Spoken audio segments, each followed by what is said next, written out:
guys who are here. We are going to hop right into it. We are actually still, as you can see, in a study, just a Bible study on the book of John. And so the background always is something like this. There are 4 books that are narratives of Jesus' earthly ministry: Matthew, Mark, Luke, and John.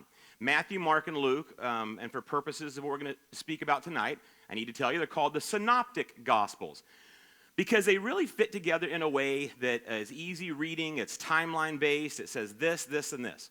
John, however, it's totally different in many ways that we might miss, but its theme is really simple. Its theme, written by Jesus' best friend, the last of the Gospels to be written, meaning he had heard all these other narratives of the people who he'd spent time with and what they had said about their time. So at the end of all that, he actually puts probably pen to paper with a scribe. Legend has it he's around 80 years old at Ephesus. We don't know, but that's kind of what it looks like. And he begins to tell this story about his best friend, Jesus. And it's this amazing narrative, and its focus is on who Jesus was, who he was. And that's huge. You see it everywhere. And what he said in the beginning of this book is one of those amazing portions of literature. I don't just mean within our faith, but one of the most important and beautiful pieces of literature ever written. And it begins with this: in the beginning was the Word, and the Word was God, and the Word was with God. And he goes on to say all these beautiful things, setting the table for what he's going to be telling about. And at the end of this preamble, this prologue, he gets to a point where it's almost like I can imagine him leaning back and going, how do I describe this person? How to describe this man who was both God and in a relationship with God? What can I say about this friend that I spent time with at parties, that I spent time with on the road? 3 years of them exclusively. In fact, there were times Jesus would go off and he would take 3 of them, and one of them was John. How do I say and sum up in a way that makes sense who this man was? And this is what he settled on. He said, I can tell you this, that my friend Jesus was full of grace and truth. And one of the things I can tell you is that grace and truth, we typically see them as a tension to be resolved. Some of us are all truth, truth, truth all the time, and we feel good about it. Some others are grace, grace, grace, and we feel good about it. But both of these things, neither one are correct. This tension between grace and truth, Jesus never felt the need to resolve. And in so doing, he was amazing. In fact, I would just say this, that this tension between grace and truth that we're supposed to be in, it's like a bungee cord. It's only doing its job when it's held in tension. It is not an issue to be resolved. It's an issue constantly in the life of a believer to be managed. And so I just want to get into this story, because the story we're going to look at tonight as we're going into the book of John is actually one that is full of grace and truth. It's full of Jesus demonstrating exactly what John was talking about. It's a famous story, and it's the woman caught in adultery. But what's interesting is, and this is kind of cool for those of us who like the Bible, and it's also cool if you want to be made uncomfortable.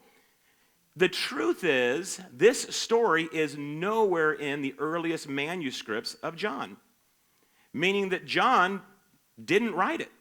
That most scholars they're united on the fact that this story we're going to study tonight, based on its absence in the earliest manuscripts, the earliest copies of John's manuscript, it's not present.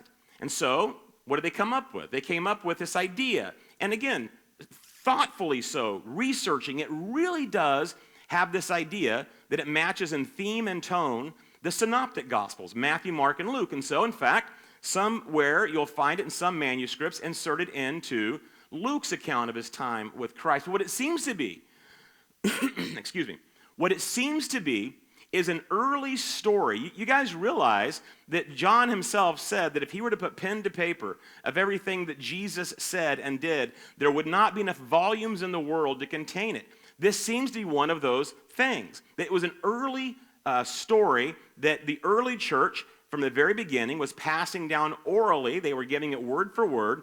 And at some point, very early in the early church, they decided, man, we want to put it in here. And in fact, it's placed in such a way right after what we looked at last week, where we were talking about Jesus, and he had said that if you thirst, come to me, and you'll have fountains of living water. The Holy Spirit, fountains of living water. raising up within you. We talked about that. Right after that, the early church with this story, and again, I have to rely on scholars and people who've done a lot more thinking about this and say to you what they've said. The early church decided, well, let's put this story in. Not just willy-nilly, but right here. It's pretty amazing. And so I just want to look at this story. And so we're just going to read through the whole thing right now, John 7:53. That's where it starts, through 8:11. So following this confrontation that Jesus had with the religious leaders, where he actually said to them at the end of this festival of booths or tabernacles, where the priests would pour out water in this symbolic thing, and they would read Isaiah and talk about this stuff, Jesus had said publicly, yeah, you're seeing this happening. I am the fount of living waters, where if you're thirsty, come to me, and within you, rather, will grow the fountain of living waters. And then everyone went to his home. But Jesus went to the Mount of Olives. You see, the Festival of Booths, the Festival of Tabernacles, it was symbolic and representative of the time that the nation of Israel was not yet a nation. But they were actually out in the desert. And what they would do is, if you're camping, you have to have temporary tent-like structures. And so the nation of Israel now, they were doing the same. They would emulate that. They would live in these booths, these tabernacles. And so Jesus went to the Mount of Olives, probably to where he was residing in a temporary booth or tabernacle. Early in the morning, he came again to the temple, and all the people were coming to him. And he sat down, and he began to teach them. The scribes and the Pharisees brought a woman caught in adultery. Having set her in the center of the court, they said to him, "Teacher," excuse me, "this woman has been caught in adultery, in the very act. Now, in the law, Moses commanded us to stone such women. Such women. What then do you say?" They were saying this, testing him, so that they might have grounds for accusing him. But Jesus stooped down and with his finger wrote on the ground. But when they persisted in asking him, he straightened up and said to them, famously, "He who is without sin among you, let him be the first to throw a stone at her." Again, he stooped down and wrote on the ground. When they had heard this, they began to go out one by one, beginning with the older ones, and he was left alone. And the woman, where she was, in the center of the court, again, still with people all around, just not those, straightening up, Jesus said to her, "Woman, where are they? Did no one condemn you?" She said, "No one, Lord." And Jesus said, "I do not condemn you either. Go, from now on, sin no more." It's an incredible story, so you can see why the early church, having had this passed down to them, excuse me, have allergies. Have you guys noticed the snow in the air? Right? You can see why the early church, having had this given to them, put this story in. But you can also, if we're doing a Bible study, see where it differs in theme and tone a lot from what John was writing, about which everything is about who he was. Well, it's a pretty cool story. So let's just go through this, and I'm just going to describe what we just read. So Jesus goes to the Mount of Olives, like we just said. And he probably resides there in a temporary structure because he is a Jewish. I mean, have you guys ever really think of that? Have you guys forgot that Jesus was actually Jewish? I mean, you guys realize that, right? Because I see a lot of pictures of him, and he looks like Michael W. Smith in the 80s at his heyday. And I don't think, for those of you who are young, just Google it. Leave me alone, right? So this Jewish man goes back to the Mount of Olives, and he recognizes the point of this temple, or this festival. The next morning, it's the extra day, and this is what's interesting. The next day, following this festival, would traditionally have been an extra day of rest. And so, on this day of rest, the Sabbath rules would apply. And so Jesus goes to the temple, and there's already this huge crowd of people. And that's what I say this every week, because somehow I developed in my mind's eye in this film of Jesus, he was always alone or always with a couple people. It's not true, though. The town of Jerusalem, the city of Jerusalem, would have swollen up to about 3 to 4 times its normal population as pilgrims. Jewish individuals came to celebrate this festival, and they've heard about the confrontation that Jesus had been having. They've heard about this amazing teacher and his miracles, and how he has confronted the religious leaders head on. And so when he gets there, they're waiting for him, so he begins to teach. And then the religious leaders come, and they have a woman. And here's what's interesting about this. It said that she had been caught in the very act. And so, pragmatically speaking, we're going to say, historically, that would probably not have been that morning. that it would probably been sometime early in the night before, which means that these religious leaders, these men, they had grabbed this woman and they had kept her. They had kept her against her will, all with the intent all night long of presenting her to Jesus in such a way that they could condemn him. So you have to understand her first in this story. If you don't understand her, I don't think we really get Jesus on this thing. Here's this terrified woman, helpless, by all accounts, kidnapped, held by men who she knew had nothing but ill intent towards her. And so they toss him out in front of Jesus. And they say this, and you read it, so we're just going to kind of break through it.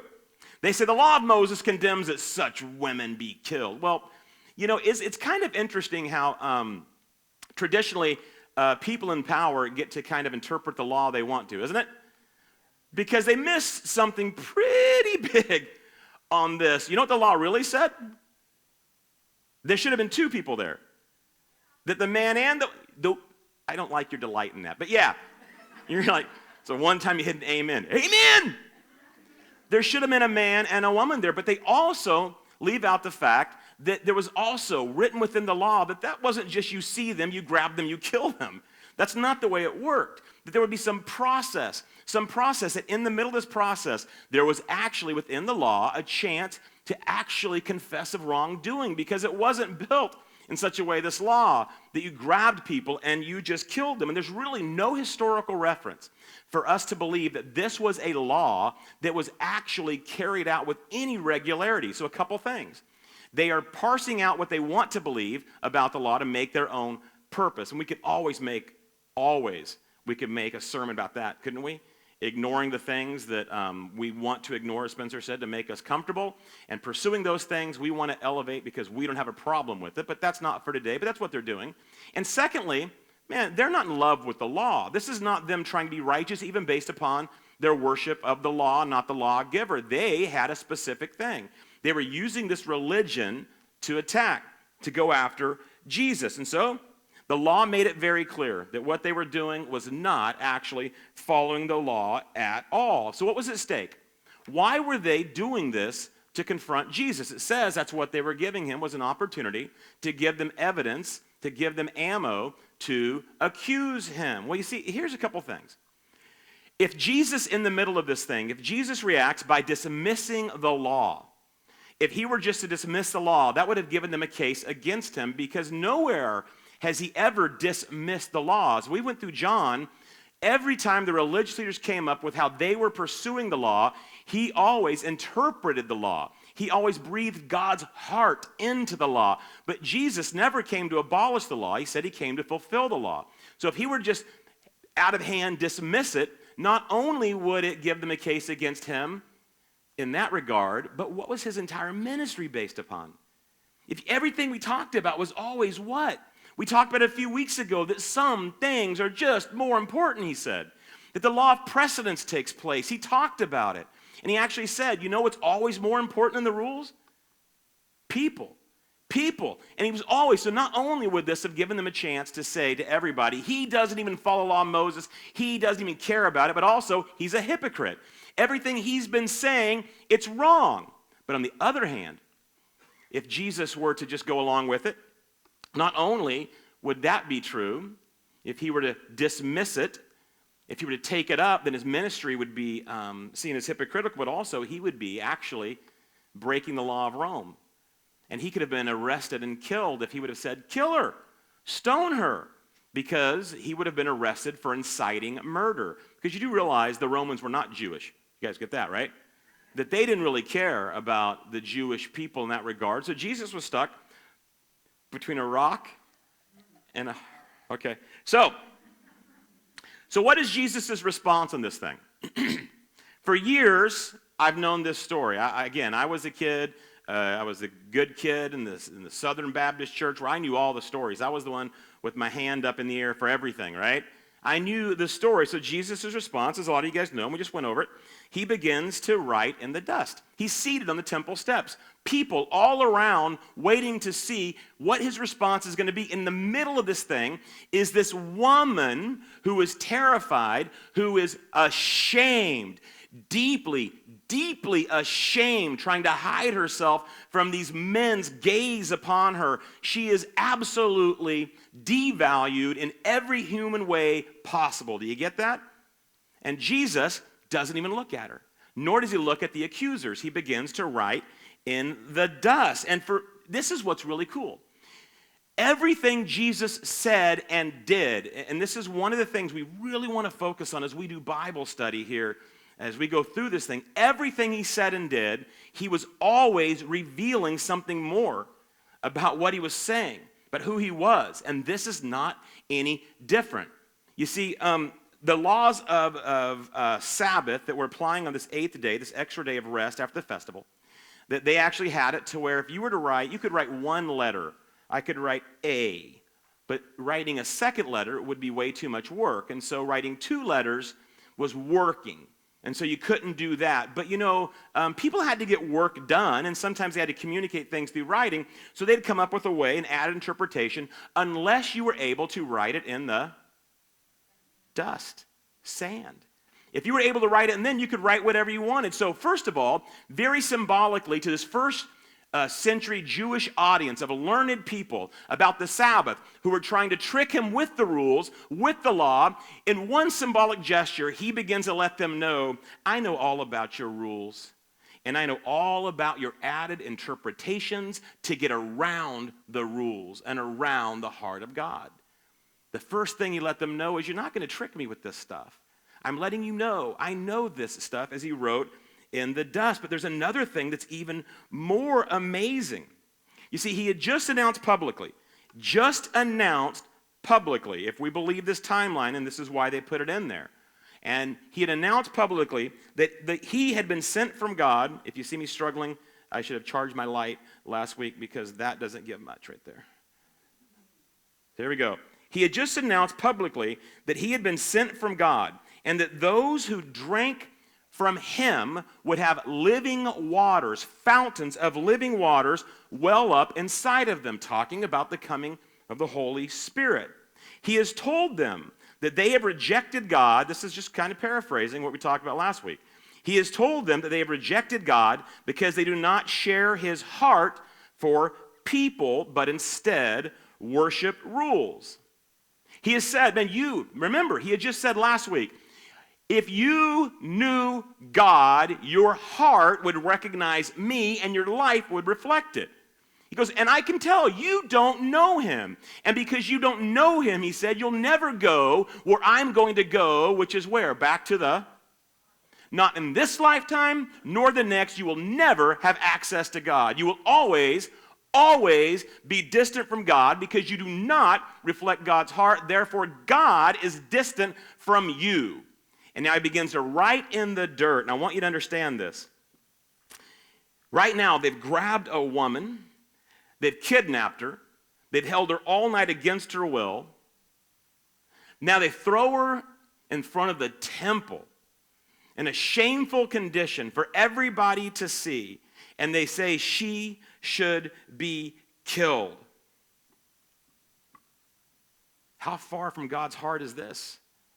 I mean, how far from God's heart can they actually go? And so Jesus begins to write in the dust.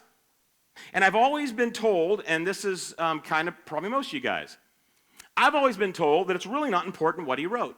And I've always thought that was a cop-out. I'm just going to be honest with you. I've always thought just saying, well, it didn't matter. What he was doing was he was taking their attention away from stuff where they, as if somehow, and if you've always thought this and you want to continue to feel this way, that is fine. It just seems a little asinine to me that we actually base everything upon how this concludes by being taught like I was, that they simply, in their anger toward Jesus, with everything being threatened, with their entire narrative of their identity, their control over the temple, their control over the people, this threat to them, their empowerment by Rome, hinging upon them, getting rid of threats, that they literally were deterred by doing this. Oh, wait a minute, what's he writing? Why were we mad again? That's what I've been taught. By people meaning to be right because they said, I don't think it's that important what he wrote. And why did they say that? Because they thought there's no way to have any conjecture upon what he wrote. But what if that's wrong? What if actually it's very important, the tone of what he wrote? and that the Bible gives us a really good indication of what he wrote. I told Spencer today, I said, hey, I'm going to tell people what I think he wrote. And he goes, oh, don't have an original thought. That's dangerous. It's not original. It's just been lost. See, Jesus knew who he was talking to, didn't he? He was talking to the religious leaders. The religious leaders, do you understand that, again, you guys do understand that the religious leaders knew all about the religion, right? Yeah, they understood everything. That they had went to school. They had went to rabbinical school, Hebrew school. They went to all the schools that were offered. And each one of them had majored in the same thing, the Scripture, the Torah. They could memorize it. They could bring it out. They could use it like a hammer. You did not want to get into discussion with a Pharisee about the law. You would lose this thing. They knew the voices of the prophets. They would speak. The voice of the prophets speak to us today. And one of those prophets was a man named Jeremiah, and he was called the weeping prophet because God uses everybody with who they are. Ezekiel, a side note, I was taking a psychology class. That's my degrees are all in psychology and such. And we actually, the guy, an atheist, brought out Ezekiel, the professor, as a case of somebody with psychological imbalances. Because Ezekiel is a freak, right? Ezekiel does some freaky things. So he's on this side of the spectrum, right? He's over there baking stuff over poo. Read it. I didn't make it up, right? And now you got Jeremiah, though, who is always getting beaten up. And he's the one who goes, man, you lied to me, God. You said things were going to be good, and they're not. And one of the things he said in Jeremiah was this, Jeremiah 17:13, Lord, you are the hope of Israel. All who forsake you will be put to shame. Those who turn away from you will be written. I'm sorry, what do you say, written? I can't hear you. Written in the... Why? Because they have forsaken the Lord, the of living water. Isn't that, well, you be quiet. It's the same thing. The fountain of living water, the spring of living water. The people who rejected everything he just claimed to be, that he was offering, that they would have their names written in. And now what is Jesus doing to the people who've rejected everything he just said about being and offering the fountain, the spring of living waters? What are they doing? They're rejecting. Now what is he doing? Is it possible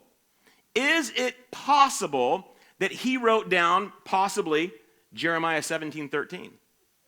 Is it possible that he begins to write down from the scroll, they didn't have the annotation 17:13, but they would know the passage, that those who reject, those who turn away, their name will be written in dust.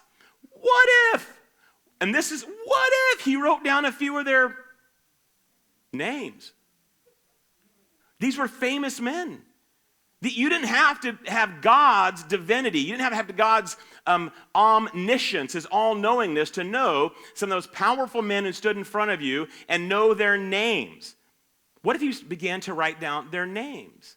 I totally 100% believe that when I see this, I understand why the early church put this confrontation, this oral story, right after Jesus made it plain to them. I offered you living waters, you've rejected, and now right away, they have absolutely displayed the antithesis of God's heart with what they're doing. Put yourself there. Hundreds of people in the temple court, people being loud, people making noise, people kind of clamoring to get the front. And in front of him is a woman possibly still clinging to the only sheet she could grab on the way out, thrown in front of everybody in the most shameful position in front of what is the Holy of Holies, the temple, the contrast that she feels, her worth gone, and them clenching stones in their hand, waiting for the word to throw or not to throw. Just to accuse him. I want you to get the fact that they would have understood when he began to write in dust, they would have known. Either way, whether he wrote this, whether he wrote that, here's what I want you to get. Either way, writing in the dust, it carried a specific cultural weight which they would have felt. Isn't that cool? Isn't that cool? That really, we say this all the time, we miss so much because what is culture defined by? We need a shared pool of knowledge for those of us who come to Life Point. So when we say words, we understand the meaning. Culture is defined, I've said before, not by what we talk about, but by those things we do not talk about because we all already get the meaning behind it. They would have understood writing in dust carried this heavy cultural weight of your name. You do not want your name written in dust. You see, Jesus, he was letting them know, and I believe this firmly, that those who reflect God's heart because they know God and God dwells within them and the distance has been crossed. We know, every person who's ever went to church and sang songs, at some point you've heard this phrase, we know that their names will be written in the book of life. And we know that those that turn away, Scripture says, their names will be written in the, and he's doing it. He's doing it. But you know that people are stupid, right? That's me, I'm people, right? I'm people, you're people. We're all, so far I just want to apologize. I was talking to one of my new friends and she's like, well, we grew up, we didn't say a lot of words, and then I come here. So far you've heard suck. Thank you for that, Spencer. Right? Right? You've heard, what did I just say? You're stupid. And people are like, I'm leaving. Well, that'd just be stupid. Sucks to be you. But anyway, some of them, like me and like you, we are slow to give up our position of authority, aren't we? Our position of superiority. I want to maintain my position over you. I want to wield power over you. I don't want to give it up. And so Jesus, he actually says, in case you missed it, in case you missed what I'm saying, he stood up, and what did he say? He said something, then this is what I want us to get to tonight, because this is so incredible. In fact, it's probably too weighty a thing for me to convey, and so hopefully the fountains of living waters that resides in believers in here, the Holy Spirit, he'll kind of convey this. But what Jesus says in this next statement, it sums up the essence of grace. I want you to get this. What Jesus says in the next statement, standing up to those who still didn't understand where he was saying about, you don't want to be down here. You don't want to be down here. It sums up the essence of grace, because he stands up and he says, let the one without sin throw the first stone. And then what's he go back to doing? And I'm sure what they're getting is this weight, but if you do, bam, your name will be written in the dust. Your name will be written in the dust. And so they begin to walk away, starting with the, you know why? Man, even if we're not wise, it's hard to lie to myself, right? When somebody asked me this week, I met with a newer pastor, and he goes, hey, is it hard to start a gathering where the church gathers in your hometown? And I said, it's actually easy. It's the easiest thing in the world, because anything I've ever done has been known, right? And people decided a long time ago either to hate me for it or to move past it with me. I am very aware when if somebody were to tell me at my age, man, have you ever screwed up? I'm like, oh, man. I am sometimes, is anybody else like this? Just for a brief moment, can we just be vulnerable? Has anybody else have things, hurts, and pains you've delivered upon people a lifetime ago? Just sometimes you wake up and you just feel like it taking you right back there. And it's the overwhelming nature of this. And you're like, I'm not even that person anymore. And it just still comes back. And I am aware. And I am old enough to know that I have hurt people. And these older men in the crowd, I simply say this. This is how I define maturity when I'm counseling people. When I'm counseling, I say this. Hey, maturity is simply not lying to yourself as much as you used to. It is easy to be young, isn't it? It's easy to be young and always say this, it's their fault. In fact, how many of us parents have had to go, I'm not going to say anything. When your kid's like, well, they did this and they did that. And we're like, now's not the time to tell them. I watched you too. You did the same thing. We just let it happen. And we hope that over time, when Jesus said this in the dust thing, if you want to be there, if you want to act like you have this position, man, go ahead and try. Do it.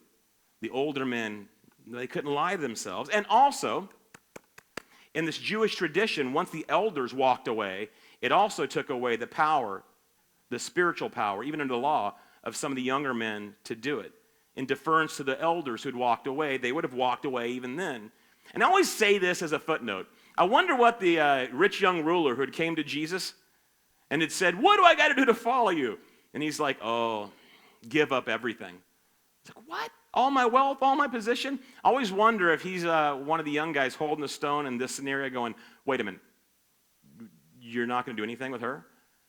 I've said this before. Grace is messy. Have you guys realized that? Grace is messy because its focus is well, it's really on the recipient. And I'll say also, for us, it's on us also, too. But Jesus looked wildly unfair. In fact, we said this a couple weeks ago. To people in a different path, because there's only two, the life of a believer looks wildly inconsistent, doesn't it? But on one hand, but those of us who have kids, we get it. Those who say, I treat all my kids all the same, I'm like, well, you're going to screw one of them up then, for sure. Because kids are different. Right, Mario? They're different. And so you actually pour your life and go, listen, this kid needs a little more leeway. I had one son who, if I said as a child, I'm going to spank you, he, no, I won't say his name because it would embarrass him, but it was Spencer. I had a daughter who, from an early age, a 6-year-old looking over her shoulder telling me, didn't hurt. We had to deal differently. Moving through this story, though, because that was just a footnote, maturity is just not lying to yourself. But then this amazing thing that happened, and I want you to get this. Those who had came to condemn had to leave themselves condemned by their own sin, by their own awareness of how distant they were from God. They didn't just leave going, well, he got us. They left condemned and aware that they were condemned by their own sins, their own hearts, the writing in the dust. I'm not saying they fell in love with Jesus. In fact, I will tell you this. Oftentimes, the people in our life who prove us wrong, even if we know they're right, we hate them more than anybody, don't we? Because they've disturbed my comfort. They've disturbed what I want to believe. I think this caused them to hate Jesus even more. But then Jesus, who appears to have just been sitting on the temple step in the crowds of people, the religious leaders who've made their way to the front are now working their way away from the crowd, but there's still a crowd. Jesus, who appears to have been writing in the dust, he straightens up and he asks a simple question. And he says this, where are they? To the woman. Has no one condemned you? And she responds, no one, Lord, which is for another day. And I want you to understand that Jesus' response is life-changing to every one of us in here if we understand the implications it has for every one of us. You see, they desired to condemn her, but they lacked the moral authority. They desired to condemn her, the religious leaders, but they lacked the moral authority because they were just like her. In fact, I took out a whole bunch of stuff that was all about this, but I'll say it real quick. Do you know how God in the Old Testament characterized the way that Israel went away from him and fell into the arms of other gods? He classified it as what? Harlotry. Harlotry. That's a fun word to say. Yeah, you don't hear it often. Yeah, adultery, harlotry, he called adultery. So there's a lot to be said here. They had the desire to condemn, but not the authority. When Jesus said, let the one who is here without sin cast the first stone, there is only one person there who had the moral authority to cast a stone. And who was that? And he lacked entirely the desire to condemn. And I think that's huge because I think a lot of us think that's just the opposite. That the one who knows us best is really upset with us, is really looking to get us, but it's not true. There's this beautiful truth about Christ that we just need to understand. What's the most famous scripture in all of Christendom? 3:16. For God so loved the world that he gave his only begotten Son, that whosoever, I learned the King James, believeth in him should not perish, but have everlasting life. John 3:17. Can you put it up? For God did not send his Son into the world to condemn the world, but to save the world through him. And time again, Jesus tells people, in fact, this should be all of your answers when people question you about your faith. How do you believe in a God that condemns? Jesus, no, he doesn't condemn anybody. The evidence is so weighty in this court of law that is our life and who we give it to, that those of us who choose not to, we condemn ourselves by ignoring the facts, the truth. He came to save everybody. He does not. The one who has the moral authority, the only one to cast the stone right at us, lacks the desire at all. And I think that's huge. So he tells her, neither do I. And then he was done. No! Because then he said this last very important imperative, if you were to study it. He said this, but from now on, sin no more. And I just want to finish off the time we have together by looking at what we've learned about Jesus with grace and truth. In fact, really, very right now, focusing on what makes grace so absolutely amazing in this little narrative, this little story that the early church very quickly said, you know what, this story is too good. We got to fit it in there, and they toss it in John. And the first is this, and I just want you guys, and I thought about, do I want to hit truth as much as grace? And I thought right now I think we are all pretty focused on truth right now. I think a lot of us, we look into the world and we can't understand how the world does not understand basic truths. Can we just agree on that? Right? I'll take it. So I thought, let's get grace, because honestly, I've seen more in my heart and in the believers I love, man, slipping down a path, slipping down, I understand, man, you do not want to be here. You want to reflect God's heart. And so let's see what we learn about both truth and grace, but really about grace. And the first is this, that those people who understand their own desperate need for grace are always those quickest to extend it. I want you to consider that. That those people who understand their own desperate need for grace are always the quickest to extend it. Another person said the opposite of that, put it in the negative, which is this. You will always be suspicious of grace, thinking you're letting people get away with too much until you understand your own desperate need for it. Because grace, and this is what's amazing, grace is not a dismissal. Grace is not just as saying to somebody, well, I don't want to deal with it. That's not grace. Grace, and I love this, grace is the acknowledgement, not just of your failings, but also mine. It's hard. The ground at the foot of the cross is absolutely level. Do you get that? As I come and I get this grace and I get on my hands and my knees and I go in those moments, all the stuff I did that you don't hold against me, in fact, in such a way, how in the world has my life turned out so amazing? How in the world did all of that not count against me, and I have all the people in my life just it's there for the taking. And I can't be at the foot of the cross and then look and think this person is down further. The foot of the cross consists of absolutely level ground. So when we acknowledge, when we extend grace to someone, it is not just an acknowledgement of their failings, but it's an acknowledgement of mine. Isn't that beautiful? And hard to do. When we understand how our own brokenness has been forgiven, and how truly, and I don't know, have you guys realized, let's do this one again. Have you realized we're all pretty horrible? Am I the only horrible person in here? Have you ever been sitting around and had thoughts come into your head? You're like, whoa! Yeah! Right? Where did that come from? We are horrible people. And when you begin to say, I always kind of crack up when people go, well, I believe that people by their nature are basically good. I'm like, who do you run with? I mean, I get that I know good people who, but I'm just, by your nature? Man, I fight that beast all the time. Paul said, I got to kill that man and then make sure I don't resuscitate him.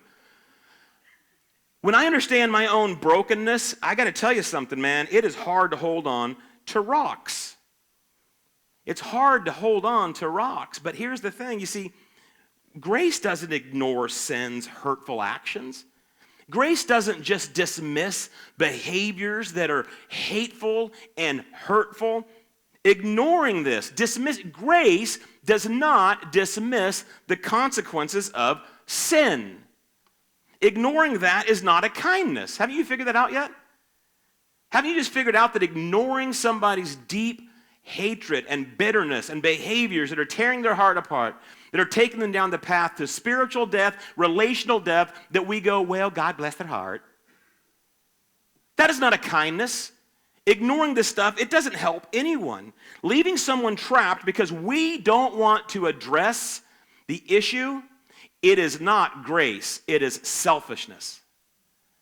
It is selfishness, and I see it as in my role as a juvenile counselor, where all I want to tell parents is, what did you expect? You were selfish. You wanted what you wanted.